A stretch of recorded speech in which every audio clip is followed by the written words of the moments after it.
All right. Good evening, everybody. Looks like our board chair Ted's not going to be with us this evening, so as vice chair, I'll have the meeting this evening. So 6:00 p.m. Board of Allyn Board of Commissioner regular meeting, 6 o'clock. We're going to start with the flag salute. Please join me in the flag salute. I pledge allegiance to the flag of the United States of America, to the republic for which it stands, one nation, under God, indivisible, with liberty and justice for all. All right. Today we have our consent agenda items. We have approved special meeting minutes of September 2nd, 2020. I move we accept the meeting minutes of September 2nd. I'll second that motion. All those in favor? Aye. Aye, motion carries. Action items, we have payment of general fund vouchers. We have payment of payroll vouchers and payment of water fund vouchers. I move we accept action items, general fund vouchers. Do you want me to read those since they aren't in front of everybody? Sure. $39,033.28. Payroll vouchers, $18,502. Water fund vouchers, $71.17. I move that we accept the action items A, B, and C. I'll second that. All those in favor? Aye. Aye, motion carries. Off to commissioner reports. Commissioner Scott, will you start? Sure. Of course, September 2nd, our port meeting. It was just mostly voucher approval. September 8th, Oyster House meeting, we had updates on final payments for Toby, the general contractor. Next is trying to get approval for the roofing material, and we're going to try to get it roofed before the winter sets in. And September 17th, PRTPO, which is a Peninsula Regional Transportation Organization. I went to the TAC meeting via Zoom. And one of the takeaway from that TAC meeting was Michelle Britton, who is the project engineer for the Highway 3 corridor, freight corridor. So I just wanted to share some visuals for everybody, if that's all right, since get the word out. Here's one of them. This is the bypass, right? Can everybody see that? Yeah.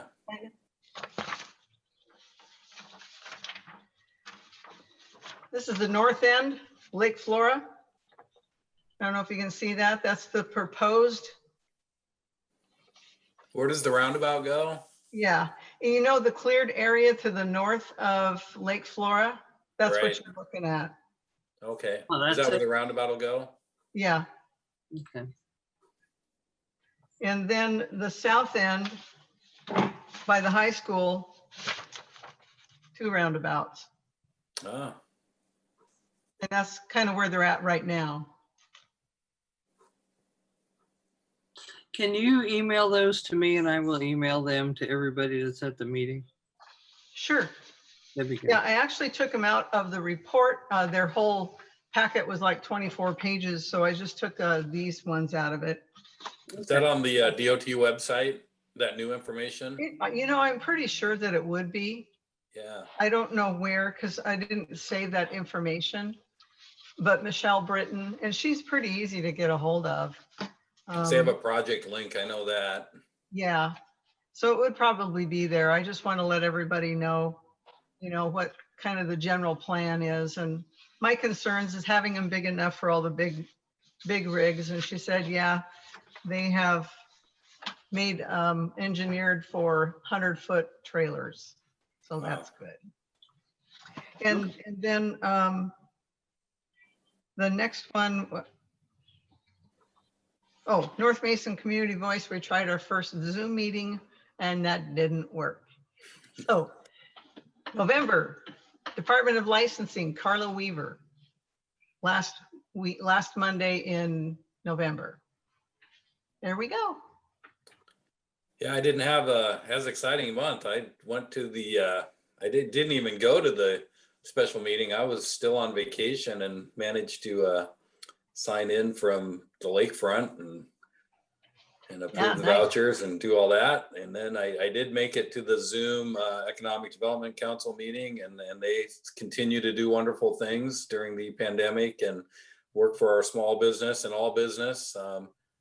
They are working to get the fruit leather factory sold. It's made it out on the market for sale, and they're working real hard to get that sold. It's kind of a a specialized piece of property and zoned specifically for that type of business, but hopefully we'll get something in there. It's right on the edge of our border. We did look to make sure that it's in our district, and it is, and Great. we hope for the best there, and something should come in and take the place there. It's a loss of jobs and that revenue for us, but hopefully something will take its place. And yeah, that was my month. Good. So on to security officers report.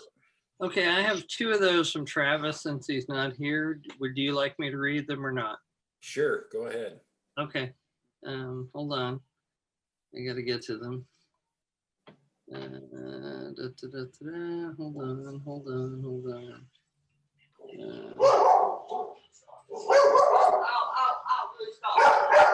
Here's the August report. 8:15 arrived on site between 1600 and 1630 hour time frame to check on Art Foss's contracted use of the North Shore Pay Pier facility. Live band was playing on the vessel Sea Bear, docked at the facility. Experienced very few people wearing facial covering and social distancing was not being observed. Other than that, all other parts of the contract were being observed at the venue, was being respectfully used. Afterwards, the venue well cleaned of any trace of the event. Parking fees were collected for facility use by event staffing and paid at the end of the event. While checking the separate boat launching area for any non-payment vehicles, I was approached by two separate gentlemen inquiring about the port's role in the festivities ongoing at the Pay Pier area. Both men were not wearing facial coverings, and both were very concerned about why the port would allow such an event with no social distancing and without mask wearing during a pandemic, said one gentleman. I replied they had a contract with the port for their use of the pier facility, and that social distancing facial coverings were specified under the contract as the event coordinator's responsibility. Both these men were very upset about the situation and warranted a mention in the incident log. Neither gentleman gave their name or contact info. They were both told if they had issue with it, they were welcome to call the port offices during business hours. 8:15, hours 18:36, I received a call from Mason County Sheriff about the pier party happening on the North Shore facility. I confirmed with the officer they had the right to use the area by contract. They were responsible for the state and local regulations for gatherings. The officer said the purpose of his call was to confirm only that the pier party had clearance to use the area, in which case I confirmed yes, they do. 8:22, hours 1600, midday check on the pier party dock rental. Parking is again an issue with vehicles parked on both sides of the road southeast of the pier area. Social distancing and mask use look to be only sporadically used. No other issues to report. Then he has the same exact verbiage at hours 20:45, 1600 the next day or the next week, and 20:30 the next week, exact same verbiage. And then I have a September one, I believe. Let me find that.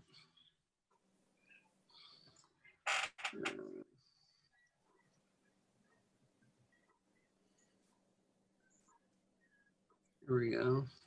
September 9/5, hours 15:40, midday check at the pier party, same verbiage. 9/5, hours 20:35, evening check at pier party, same verbiage. 9/7, hours 12:22, received a call from David, property owner on the southwest side of the boat launch, North Shore.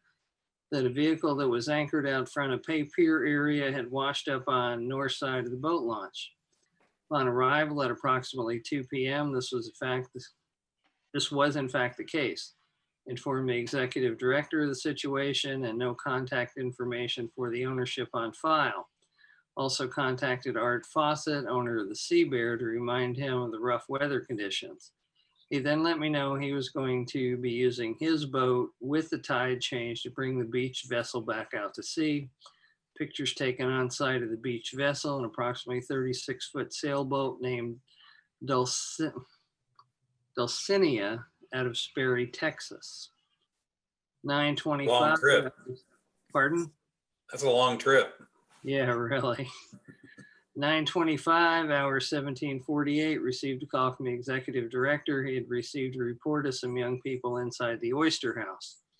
Called my brother DeTardigan Merrill to drive down and tell them to remove themselves from the building. I was not able to leave my business at that time. My brother called me approximately 10 minutes later when he was able to get on site. He then informed me that it was 3 young people playing basketball inside the fenced area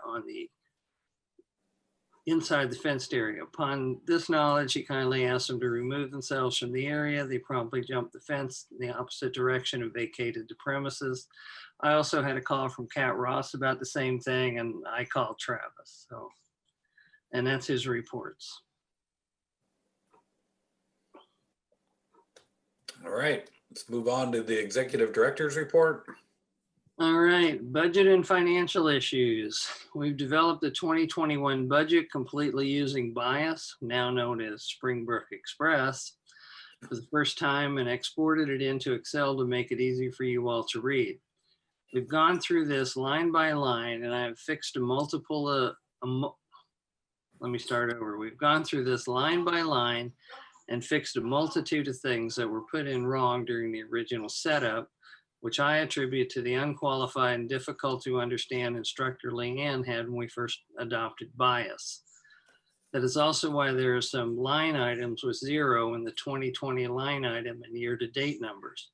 We were able to break these out into separate line items for 2021, so we can now track specific expenses more accurately going forward, which was the main reason for switching to bias to begin with. While Leanne was in the hospital, Jan Lusignan, who helped us previously, came in and helped us get the budget done and clean up numerous items in bias as well. There are a few pleasantly surprising things on the revenue side. The pay machine in Allyn has kicked up our launch revenue significantly by over $400 year to date over 2019 year end. Parking in Allyn was also up by a like amount. Revenue from the marina was also way up compared to last year. We budgeted $500 for the entire year 2020, but are at $45.60 year to date. As expected, revenue from the gazebo and meeting room is way down due to COVID-19, but we budgeted for 2021 as if the state will be open by the time we get into our busy time of year. North Shore launch revenue is up over $2,000 from what we budgeted, and daily moorage at the marina is up as well. But that figure and the figure for parking may both be skewed somewhat by the parties that were held there during August, as they brought us both daily moorage customers and parkers we may not have had otherwise. At the time we prepared the budget, we didn't have estimated figures for property tax revenue or new construction. So we've used last year's figures for the purpose of this budget, knowing we will see an increase coupled with the 1% above that. So we will actually have a small cushion. We also reduced the timber tax number to $1,000, not knowing what to expect. We've included a 2% pay raise for staff. This reflects current CPI. Our capital budget reflects our grant funded projects. They're shown in bias as both revenue and expenses, so the numbers wash against each other. For example, we show a $126,328.50 line item for the 2020 revenue budget under the heading Grant Reimbursement Allyn Dock Upgrade Project. This is what was left in the grant for the Allyn Dock upgrades on January 1. We've changed year-to-date expense. We've charged year-to-date expenses of 41,243.40 against that, leaving a total of 82,593.26 remaining. This is not money we have, but money that is available to us for that specific project. And I want to be real clear about this. That's why we're only showing $1,000 projection for revenue from the grant, which will come in the form of reimbursements for any grant money we may spend in 2021. Under that same grant and expenses, we show a projected $1,000 expense, so they wash. The full amount of that grant was originally set up in the general fund as a revenue line item when we switched over to bias instead of setting it up as a separate capital budget fund item. Consequently, the other grants we have were set up the same way, so they too offset each other as well. Meanwhile, the real numbers, what we have available, what we spent, and how much is left are reflected in the capital budget document and now have their own bars, numbers, and bias. Excuse me a minute while I close the door so you don't have to listen to myself.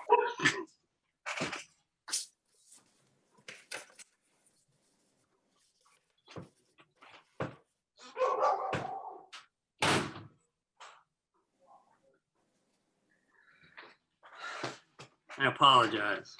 So I think she might have saw a squirrel. Yeah, let me get back to where I was. The full amount of that, oh, wait a minute, I think that's where I was. Yeah, so they offset each other. Meanwhile, the real numbers, what we have available, what we spent, how much is left are reflected in the capital budget document and now have their own bar numbers and bias. This is one of those issues that the instructor got wrong in the initial setup back in 2018. And because it has entries over multiple years, we can't go back and change it midstream and bias. Jan has fixed that going forward, which also makes it easier for the state auditor. Plus, when bias is exported to Excel, it updates those running totals for grant without showing grant amounts as revenue. As we complete these grants, they will zero out of the general fund budget. We'll need to use the capital fund budget function in bias, excuse me, like we've done with the water fund for future grant funded projects. As an aside, the dock upgrade grant expires on June 30, so whatever isn't spent will revert back to the state capital budget, which is another reason not to count money we actually never received as revenue, the way it was set up previously. The water fund budget is also a pleasant surprise due to the hookup fees we've collected and the additional monthly billings. We currently have 32 customers and anticipated an additional 42 by year end 2021. I'm sorry. The other issue, we haven't done the final total of all the funds because the county treasurer hasn't yet posted September revenue reports, and they were posted today, but we didn't change this budget. We'll change it based on those revenue reports for the public hearing next week. The latest on their website is from August. This impacts our cash carryover number for beginning 2021. We should have those next week in time for the meeting and final approval. On the expense side, some of the additional hookup money will have to be used to expand our infrastructure to accommodate those and other anticipated customers. Also, at 25 hookups, we're supposed to have a certified water system manager, which will become an additional, I just lost my place here, additional ongoing expense. Steve Holloway, our current manager, says before we hit the 25 threshold, his qualifications were fine. But now that we're over that number, he doesn't have the required certifications needed. He did tell me there are companies like Northwest Water who we already have a relationship with that contract to provide this service. I will call into them to try to get an idea of cost, but I allowed $25,000 in the water budget for this. We've also used $35,000 of the water budget revenue to pay back some of the money the general fund loaned the water company to pay the IDD loan, and it's reflected as a revenue item in the general fund. We also itemized $25,000 of water system revenue to pay back what we borrowed from the IDD fund to buy the Ogren property, but will need to pass through the general fund first for audit purposes. The county has 3.5 million in care funds and will be distributing them sometime soon. We're not sure when. We applied for a little over $18,000, but were denied because lost revenue for things like the gazebo being closed due to the governor's dictates aren't allowable. We sent in an amended request for a little over $5,000 for things we can document that are allowed and are waiting for an answer. We've included $5,000 under local grants entitlements, other in the revenue projections. Of note, we saved over $10,000 on travel and lodging due to COVID. However, Endurus was up over $3,000 more than we budgeted, as was our state audit and our election costs. The only other significant expense that was unplanned for was legal expenses fighting Endurus over the dock and resolving the title and public records request issues for the Sweetwater Park property. The rest of our expenses for 2020 were pretty much in line with what we forecasted. One issue I'd like to discuss at the review meeting tonight is the idea of a year-round monthly mortgage fee for the North Shore. Finally, we have $43,735.24 of reimbursements in the pipeline. I'm just waiting for them to get here. North Shore electrical issue. The PUD has taken down the overhead wires across the boat launch, pulled it through the conduit we installed. We've also installed an extra conduit in the ditch if needed to accommodate new security cameras when the time comes. They also installed the lighting for the parking lot across the street from the boat launch. They set a pole there with 2 lights aimed towards the back of the launch. Water system issues. As noted above, we will need to hire or contract with a certified water system manager. As you know, we've requested a 3-year extension on the new well installation deadline, and Ecology expressed a willingness to grant that if we can address and satisfy the concerns of the Squaxin tribe in relation to the impacts on Sherwood Creek. Aspect Consulting, who we have contracted with to deal with the tribal issues because they were the firm that originally addressed them at the time the original well was drilled, says everything the tribe has expressed concern about was dealt with in the original water right application. We're working with the same person who handled the original application. I'm trying to put together a meeting with him and the tribe so we can move forward and get the extension approved. I also met with Joe Cederlin, and we took a field trip to his project site off Wheelwright so I could get an idea of where he's planning on building next and to figure out where we have infrastructure in the ground and where we need to expand. I talked to him about the possibility of expanding our infrastructure and trading him some connections for the cost. He's very open to that. And we've budgeted $15,000 for infrastructure construction, which we can pay out with Cederlin for. Housing Kitsap has purchased 12 lots off Wheelwright for a self-help housing project, and they want us to provide infrastructure for their project as well.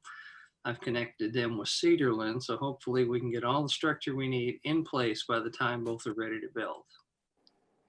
Security issues. I think we may have found a camera system that'll do what we need.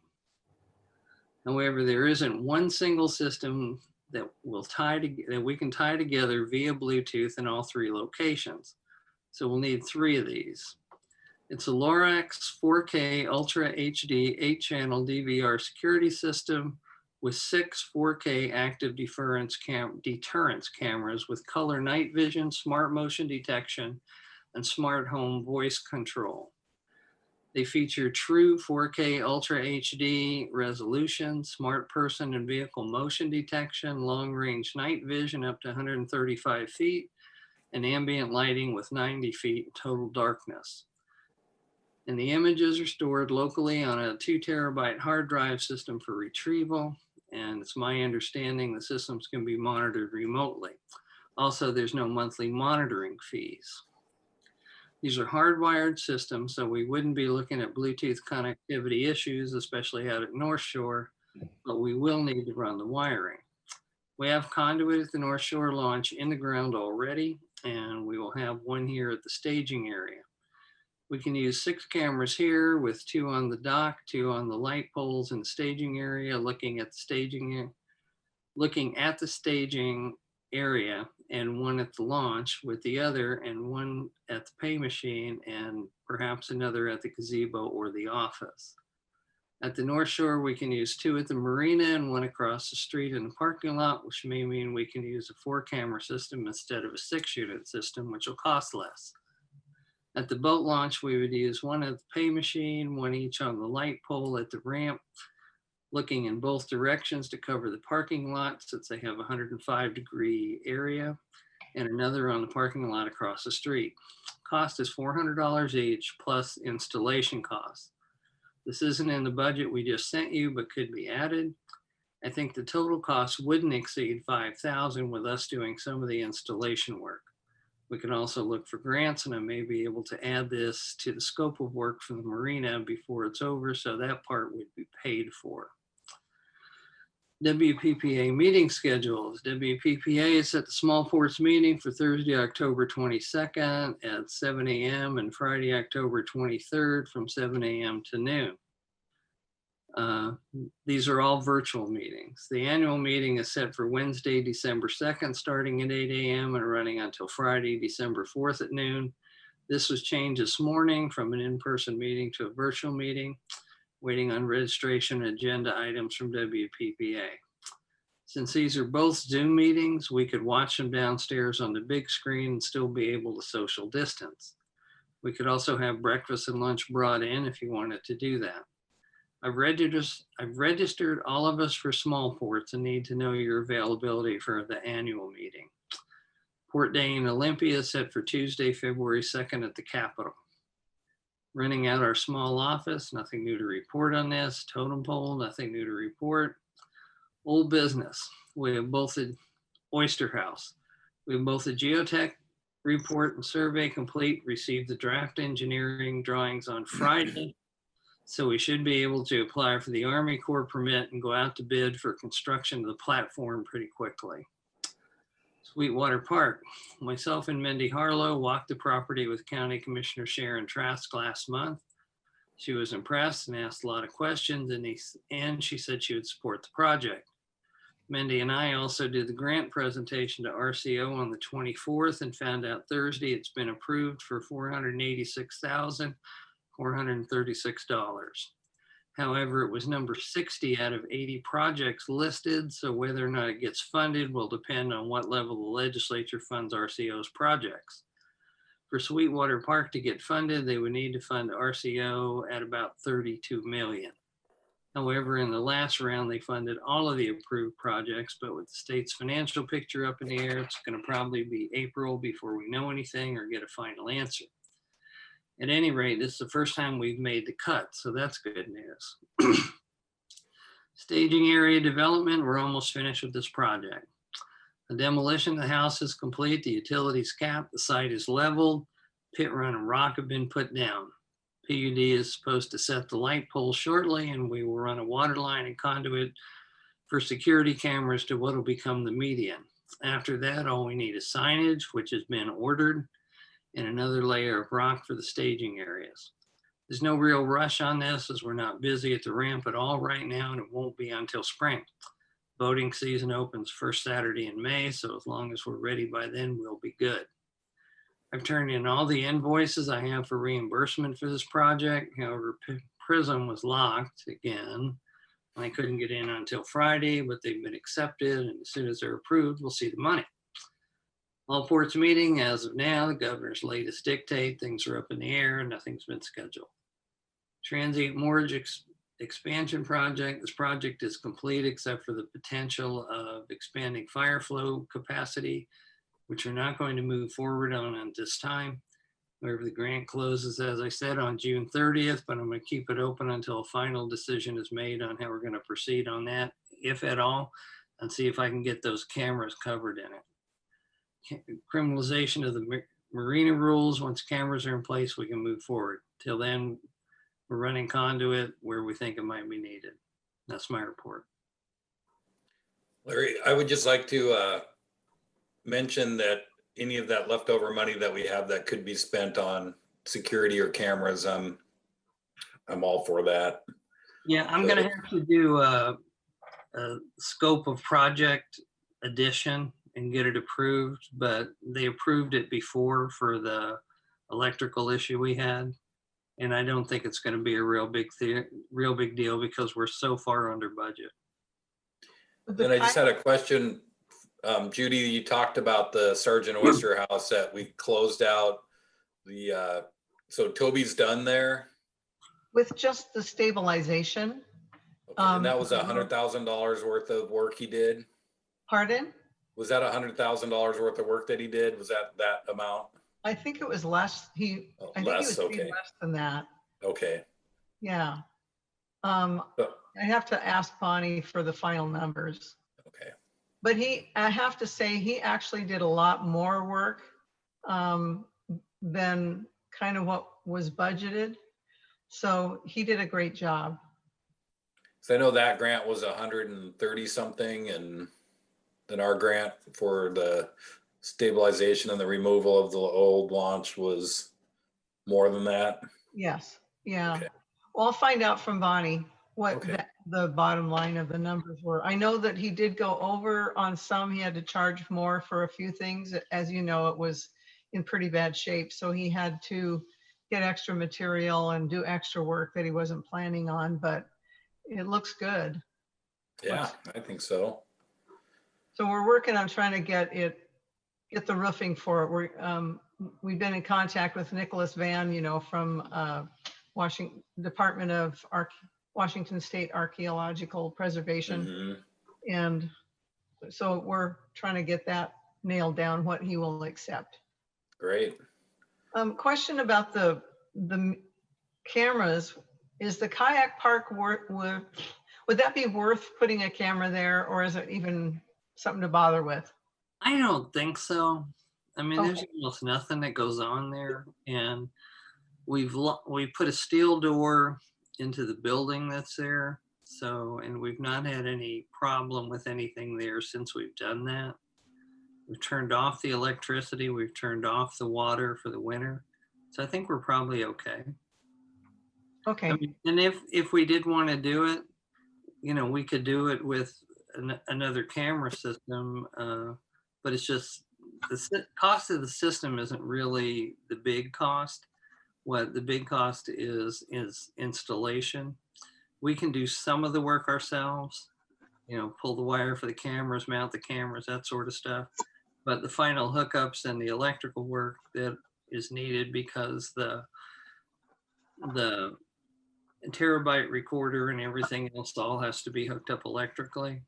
We'll have to contract that out, Okay. because y'all don't want me doing electric work. No. But Are anyway, we ready to move on to new business? yes. Okay, let me navigate through my documents here so I can open up the budget. And then we're going to start with that. Review and discussion of the 2021 draft budget. Is that something you can bring up and share, Larry? Well, Sorry. in the 2020 remaining categories, the numbers that are in red, and this is an Excel thing, some of them are under what we budgeted, some of them are over, and you can look at 2020 year to date, 2020 amount, and 2020 remaining and figure out which is which. But for the most part, we were pretty close, except for revenue from Allyn for the marina there, and parking and marina revenue at the North Shore. And then the things that we're way off on were things that we couldn't really plan for, fighting Honduras over the dock, public records request costs. We did budget some based on the previous year, but, we had a lot more this year. And, you can just look at it and pretty much see what's what. Judy went to way more meetings than we budgeted for. So was that a true amount there? That that was the actual amount, or was that a mistake? Wait a minute, let me go back to it, find it here.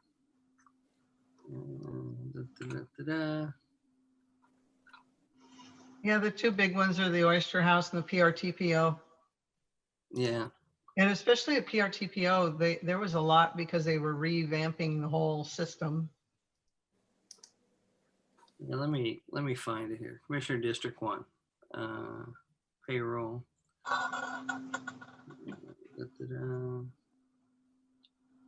Oh, this was expense. Hold on, let me get into expenses here.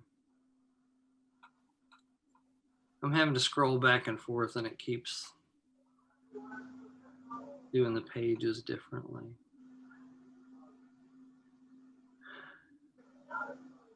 Looking at taxes, that's what's wrong. Revenue expenditures.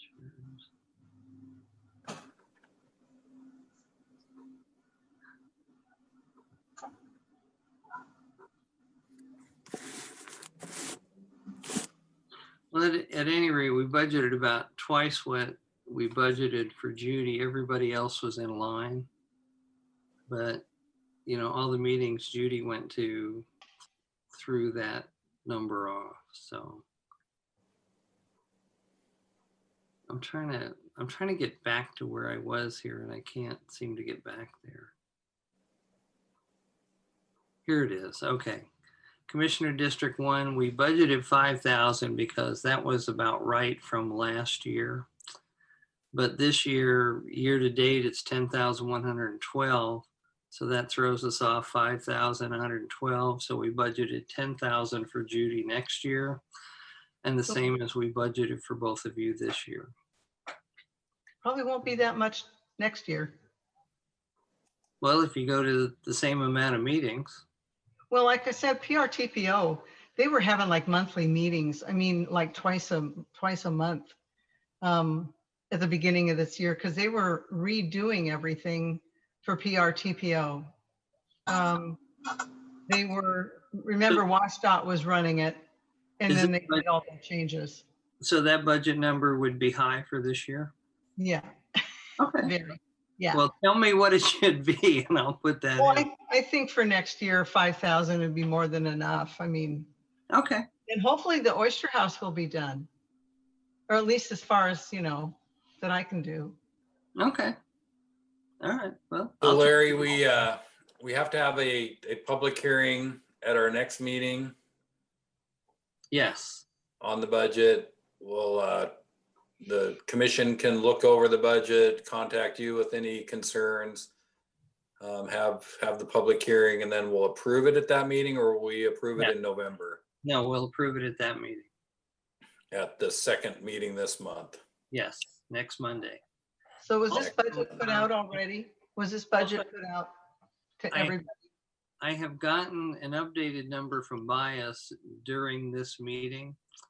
And Leanne had asked me to see what it would be to include the utility billing module. We're going to have so much in.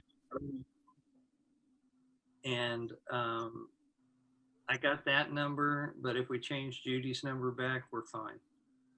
It's got to be. And you don't have the difference in the amount isn't all that much.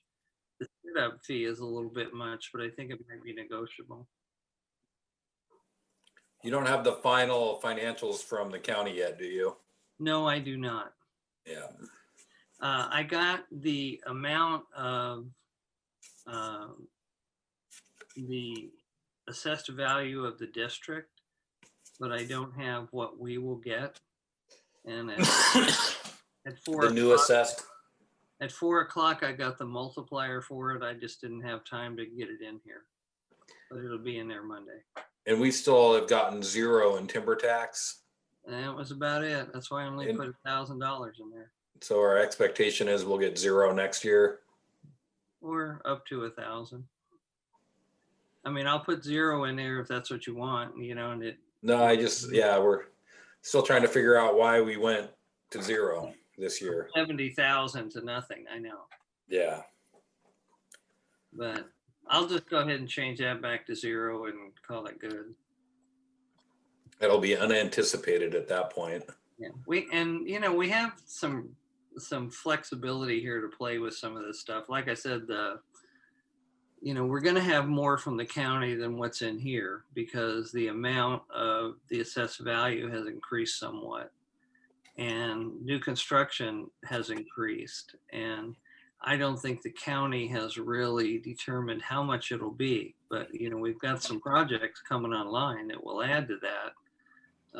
All the stuff Cedarland's building, he's going to have 79 houses up there. I've done water letters for 79 houses for him, plus 12 for housing Kitsap and anything else that just comes along.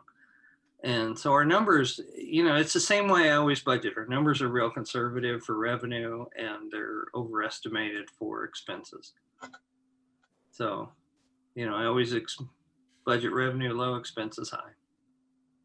Great. Well, I've got no questions on the draft budget. Looks good. Thanks for all that hard work. Thank you. Yeah. Thank you. You want to continue on with new business? Well, the DNR grant letters. I thought that I had sent at least a synopsis of Department of Natural Resource goes for grants to do their education and enforcement and maintenance for trail systems. And they need letters of support. I think the only strange thing with that is a lot of times the Tahuya Forest is in part of my district, so I'd like to support that. But they also maintain Green Mountain, which is Kitsap County. But they all have kind of run together for the same grant monies. So I just wanted the port to be able to write a letter of support for those grants. I'm happy to write the letter. I just need the information. Okay. I know we've done that in the past. Yes, we have. I just wanted to bring it up, and I'll get more information and verbiage, or whatever you need, as long as you all agree, Scott, if you agree. Yeah. I wonder, would they do something like that on one of our projects? If we wanted a letter of support from them, could we ask them to do something like that for us? I'm sure they would. They're usually all individuals, that would be writing. I don't know if Department of Natural Resource as a whole would support it. They could. I mean, maybe one of the area managers or. Yes. Yeah, I'm sure they would. Yeah. Yeah, and they have a new recreation administrator. His name is Peter Allyn. So he's new. And I think he's been on board for a couple of months. And I thought I had the information sent to everybody, but apparently you didn't get it. So I'll try it again. We'll send it to Larry and. Yeah, send me the stuff. I'm all for supporting anything they need for getting grants. Yeah, and as you well know, the Tahuya Forest is an integral part of especially my district because of all the, ORVs and the heavy use. I mean, economic development. It was a camp host in September, and the place was absolutely packed. It was a zoo out, as you well know. It was every weekend. I'm amazed at the amount of people that are out there. Yeah. I know 3 or 4 years ago, my auto riders group did an event out there. Yeah, so, I remember that. We paid. So, it's economic development as well. Absolutely. Yeah. Great. The other thing I think I'll table, it was about the chair position. I was hoping that Ted would be here tonight. So I'll just, I'll wait till our next meeting. All right. No more new business items. We can move to public comment. All right, let me unmute everybody here. I just have them unmuted so we can do our business. Okay, we're good to go here. Who's first? I'll go first. Bonnie, go right ahead. Just following up on your numbers on the sergeant thing. Our grant was 160,000. of which we only get to use 155,000 because they take their 5 off the top. And Toby Johnson was actually 118,000. And then the Nickel Brothers to lift it, it was 22,000. So we've used a good chunk of our grant. We've got about 15,000 left, but at this point, we still need to raise match in order to use it. So we're struggling along. We have enough money. I'm going to go ahead and buy the siding, and I'm trying to find somebody that'll put it up for free. I've got a couple suggestions, and I've put the word out there in the North Bay Review, but so far no bites. It's kind of a big job, but I'm continuing to request grants, so hopefully we'll get somebody to do that. Like Judy said, we can't get the roofing that they had before, and it's really kind of unique. Looks like little puzzle pieces, actually. And Judy's been doing research, and we came up with some online, and I sent them down to the county to Michael McSim, and some of his commissioners looked at them, and they finally said, look, see what the state will do, because none of them really look like the old ones, because they don't make those anymore. So that's kind of where we are, and Judy is taking care of the siding part, or the roofing part of it. So roofing and the siding are our main projects right now. Great. Did you get my email about Nicholas Van, Bonnie? I got your first one that said that you'd been working with him, but I didn't see the others. Well, I forwarded you the other ones. Okay, But anyway, we can chat about that. that's fine. Thank you. Thanks, Bonnie. You bet. Next. Dan? Anybody else for public comment?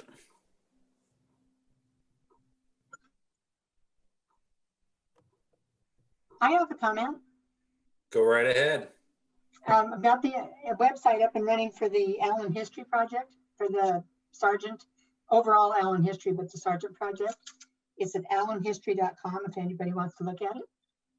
Great. Pretty long. It's got lots and lots and lots of stuff in there. I was able to put a lot of information on there. So hopefully somebody will like it enough to look at it. Great. And I'll continue to add stuff as it comes in. But right now, that's all I could jam into it. All right, Larry, is there anybody else in our room that? Ken Van Buskirk, and I sent him a thing asking him to start video, but have not gotten a response. Okay, so nothing from Ken. Then I would move for adjournment. I'll second. All right, well, thanks, everybody. Thank you. Meeting is adjourned.